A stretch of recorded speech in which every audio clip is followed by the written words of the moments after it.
In this video, I'll be showing you how to replace ignition coils on a Ford Transit Connect. These are located under the hood and on top of the engine. Let's get started.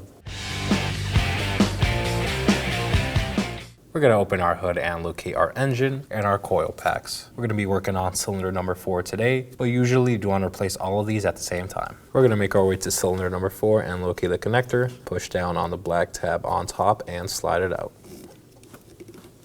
Inspect for any corrosion or damage and set it aside.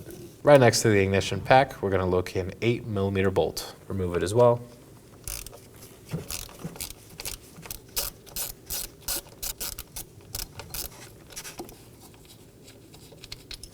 And set it aside. Now take hold of the ignition pack, pull it up, and work it side to side, and slide it out of the valve cover. And there it is.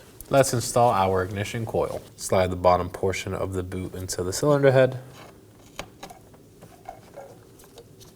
Align the stud hole to the one in the valve cover. Once they're aligned, push down. We're going to hand thread on our bolt.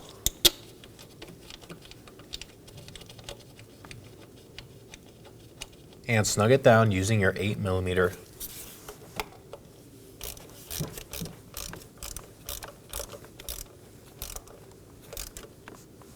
We are now going to torque this down to 60 inch-pounds.